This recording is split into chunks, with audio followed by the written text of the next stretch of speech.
Welcome to the Clemson Drone Podcast. I'm your host, Joe Burgett from Clemson University. Join me as I dive into the world of drone technology and explore its impact through the eyes of industry leaders. Hear how drone technology directly supports public agencies, private companies, and entrepreneurs from those leading the innovation. If you're a seasoned UAS program manager or just getting into the game, this is a place to learn from the best to help your program soar to new heights. Make sure you subscribe now on your favorite podcast platform so you don't miss a single episode of the Clemson Drone Podcast. At Clemson Drone, the sky is not the limit, it's just the beginning. Hello, team. Great to have you back for another episode of the Clemson Drone Podcast. I am Joe Burgett with Clemson University, and I'm thrilled to share another conversation with you. I have Eric Harkins, the founder and CEO of Back 40 Aerial Solutions, on the line. Back 40 is a South Carolina-based company that focuses on providing drone solutions in the Lidar, photogrammetry, forest resource management, asset inspections, and all things drones. I've gotten to know Eric over the past couple of years through his support of Skyduck and just running in similar circles. And I can tell you firsthand that he is an expert in many things drone-related, but especially in Lidar, which I'm excited to talk through with him. So Eric, great to have you on the show. Thanks, Joe. I'm glad to be here. Good to catch up with you. Yeah. All right, good deal. So let's go ahead and get started here.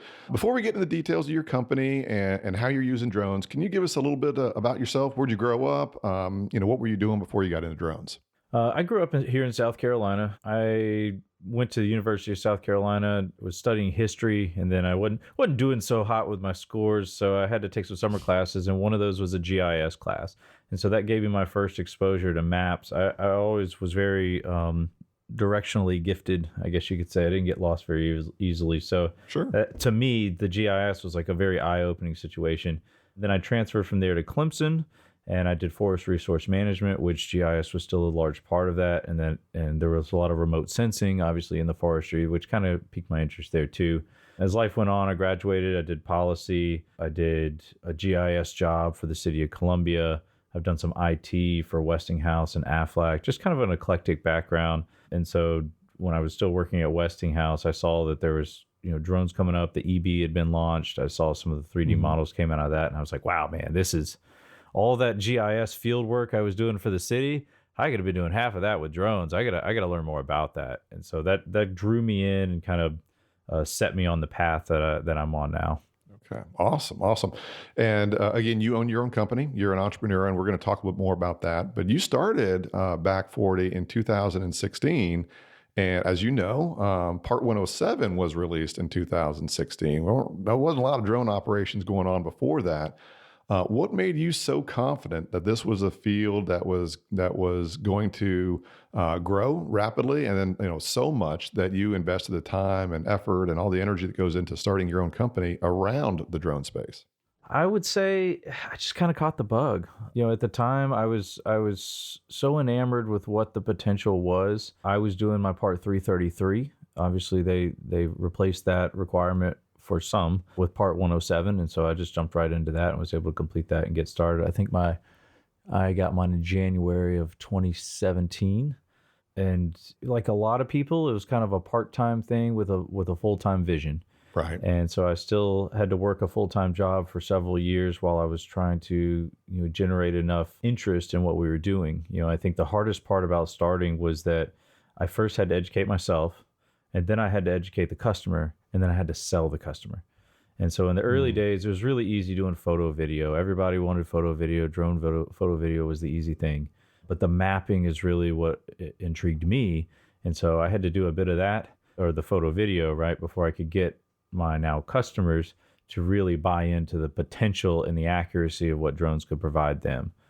So yeah, that makes a ton of sense. A couple of things I got from that, and we're going to talk a little bit more about advice that you might give entrepreneurs down the line. But I love the phrase, starting part time with a full time vision. I mean that I get that resonates well, and I also hear that the challenge that you have about, the product and the accuracy of the product, but you sometimes have to educate clients on what it is, the value. I mean, that it's not just a fluff piece and this is, some YouTube video, but the accuracy is there, and it can save people time, money, safety aspects, all that kind of good stuff. So I love that side. So let's kind of go into a little bit more of the details here. So the audience that we have on that's listening, we're going to have a pretty wide background. We're going to have folks in municipalities, small companies, law enforcement, a wide range there.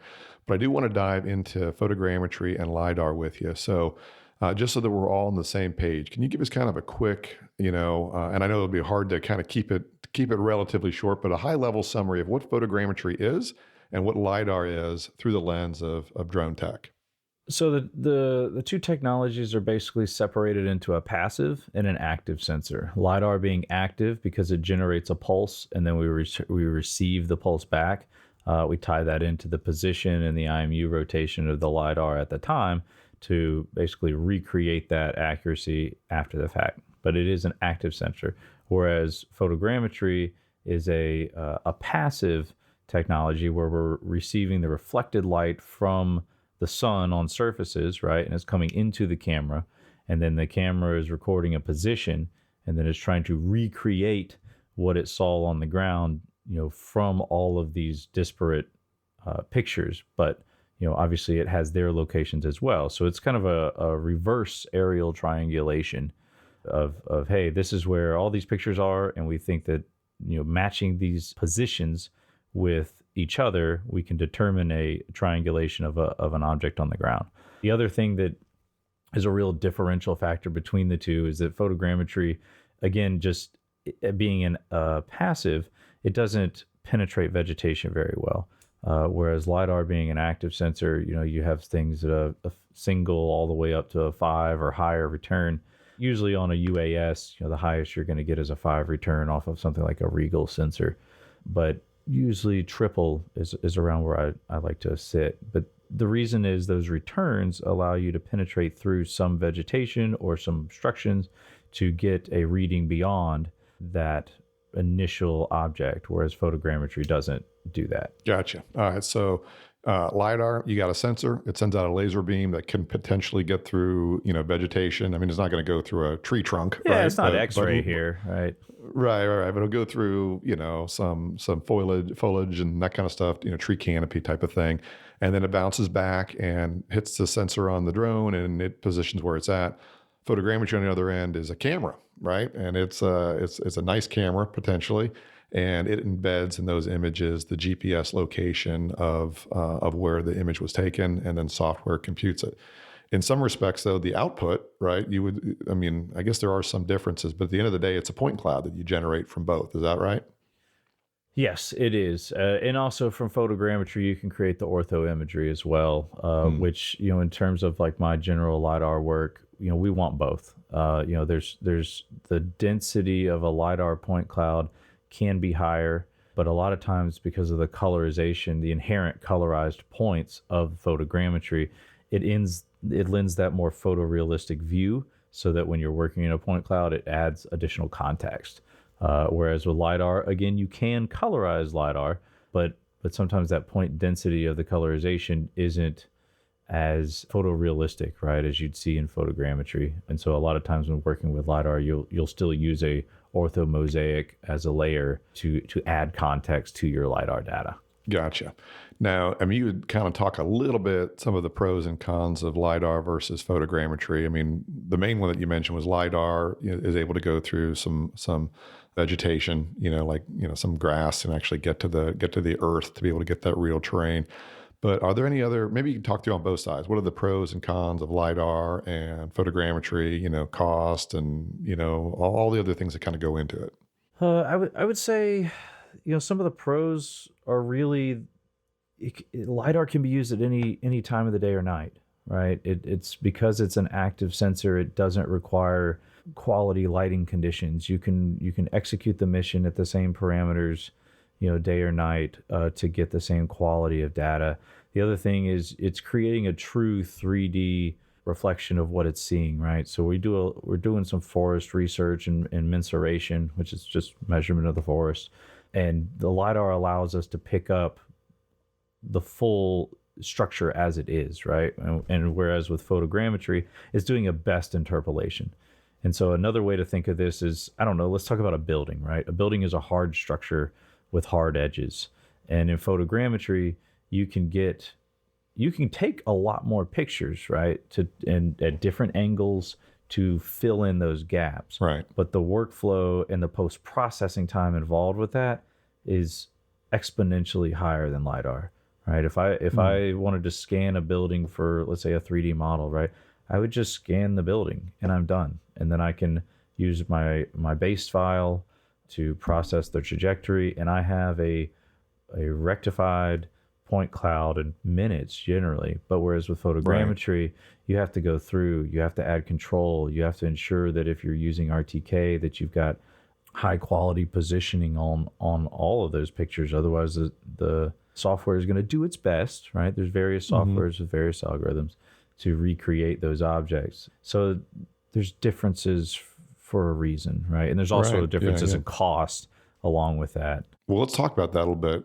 Photogrammetry is really good for modeling, right? If you want to take photorealistic models, we have customers that are in the BIM space that, maybe they have a presentation or they're trying to do a facade repair, something like that. They want photogrammetry because they can add that realism to their marketing and their the texture, I guess you could say, is there. Yeah, that might be important to the client, right? Because if let's just say you're a general contractor, you don't necessarily, a point cloud might be great, but it's what's much better is if you have a model of a building and you can use that to point to, hey, deficiency here or leaking energy here or whatever, and you can communicate that.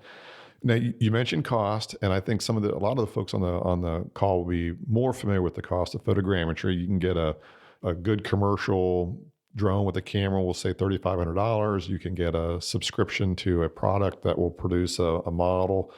We'll call it $300 a month. What are we looking at when we're talking about LiDAR? The way that I've done LiDAR is I kind of look for things that have perpetual license on the software side, right? Because if I'm going to learn the software and learn the workflow, I want that one-time cost to amortize beyond, right? And so, on the LiDAR end, you have the DJI products, the L1, L2 that are out now that are kind of on the lower end. And then you really can work your way up from there to kind of a mid-grade sensor, which these days is sitting around 35, 40 grand, all the way up to, there's still, high-end units for several $100,000 right, that have a 200 megapixel phase one and a Regal Vux 240 on it. So it still runs the gamut of what's out there. But I would say in terms of what we found to be effective for our clients, something along the lines of having at least triple return. And I like the 32 laser scanners, that are the traditional puck, but they aren't the right application for everything either. DJI has the Avata, or excuse me, not the Avata, the Avia, that has this oscilloscope pattern to it, which adds, context. It degrades the accuracy, but it adds additional context in different angles and different goals that you'd be using for modeling or surveying. Right. Well, so let me kind of switch, stay in the same veins, but move on to a different topic here. So I personally get a lot of questions about ground control points and RTK. And for those of you guys who may not be familiar with it, ground control points or GCPs, these are just physical targets that are on the ground that a surveyor or somebody has located. So there's a three-dimensional coordinate system that is there. And then for photogrammetry, you fly the drone and you capture images of your site, and those images will include the GCPs.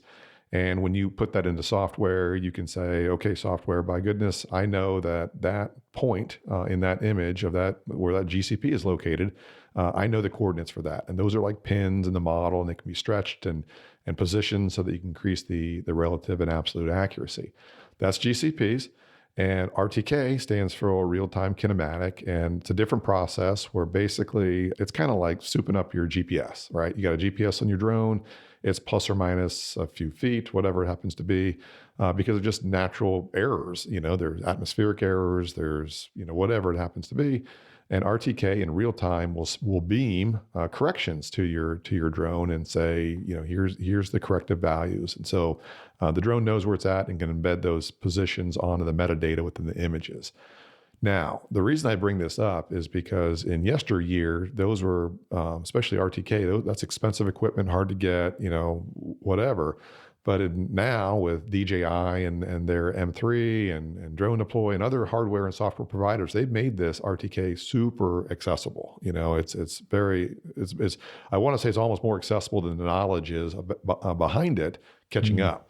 So I wanted to chat with you a little about that. What are your thoughts about RTK and GCPs? Do RTK replace GCPs? What are your thoughts on those two topics? Oh, so I guess we'll just talk about GCPs at large, right? When using photogrammetry, your imagery is based on a ground sampling distance, right? And so your ground sampling distance is basically your resolution, and the higher you fly, the lower that resolution is.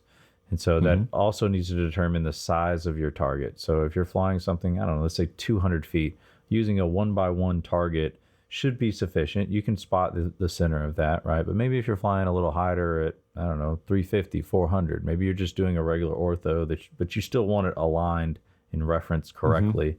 Maybe a 2x2 target is more appropriate, right? So that you can increase the visibility at that higher altitude. So in my company, we use 2x2 targets for the most part. We have big metal ones that are, I'm going to shout out to CustomDronePads.com. I've been buying stuff from them for probably 5 years. We created a custom design. They have several types that you can do, but we use this Rigibond. So it has aluminum with rubber sandwiched between the two. And so these things are tough. I have only ever had them damaged when I had heavy construction equipment run them over.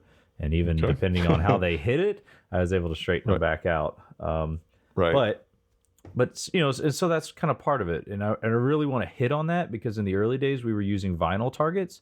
And if you're putting that on grass, you're putting that on, basically anything that's not a flat surface. The grasses especially, right? If you beat the grass down and you leave it there and you try to come back and fly it another day, the grass is going to stand up overnight, right? And so now the surface of that target is uneven. And so what you're trying to pick out as an actual vertical piece of the point cloud, and at least in photogrammetry, is uneven. Right. So I've seen it be reflective too. Like if you get some of that shiny and it's kind of mirrored, and if it's a bright sunny day, all you can see is the bright sun and you can't find the middle. It's all washed out. I've definitely, well, that's camera settings for sure. But in Lidar, you don't necessarily have that problem. In Lidar, you're using an intensity view to see that. And so the black, we can kind of touch on that too. Black absorbs light, right? We know that, and white reflects it much more efficiently. So that's really what's happening when you're using these GCPs, or at least black and white GCPs in Lidar. The intensity reflectance is how you see that differential and can pick out that center. So other things like water, depending on the sensor. I'll give you an example. We were doing work in Tennessee this past week. Oh gosh, I'm going to get way off topic here. I want to stay on topic. Well, let me dive in here with a kind of a quick question though. So, I mean, with RTKs, get you on the GCPs, and I think we're on agreement there. But I mean, you have some great equipment, and I know you have RTK, but you're still using GCPs. So you're not of the mind that RTK replaces GCPs. I'm not, because you have to validate your work. I mean, if you're just saying, hey, okay, 6-inch vertical is close enough, if you don't really care about the accuracy, and a lot of my clients are licensed surveyors, right? So they have to meet state standards and national standards for their work. And so if you don't have checks, how can you validate your assumption? Right. How do you say that my RTK was right and my data is right? Right. So at a minimum, checkpoints. Even if you're not using ground control points to make your model, you got to have some checkpoints out there. In photogrammetry, yes, you could fly low enough with RTK and have enough point density in GSD to really create a very accurate model. But even if let's say you use GCPs and just use them as checkpoints, that's still, you have to validate your data. And then at that point, if you see errors, well, guess what? Now you can reprocess them with the GCPs to reduce that error. Right.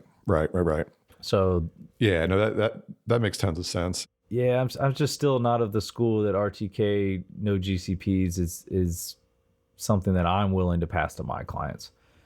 Right. And I think you're in the majority there. Yeah, we have to stand behind it, right? Like you have to legally be able to stand behind it. And let's all be honest, poop flows downhill. And if you're a drone service provider and a surveyor, you do jobs for a surveyor and you put him you open up his liability, Right. Your credibility is damaged. Right. Pretty much, period. Right. No. Your point is definitely well taken. And I think every time I talk to an expert, that is the opinion I get. And then I go to the internet and I see a blog, and I just want to reinforce it. But in that, you talk about reputation. So we're going to kind of wrap this up with what kind of final question here. You're a successful entrepreneur with your company, and we have a nationwide audience here that's listening in. Folks may be listening and considering starting their own drone business.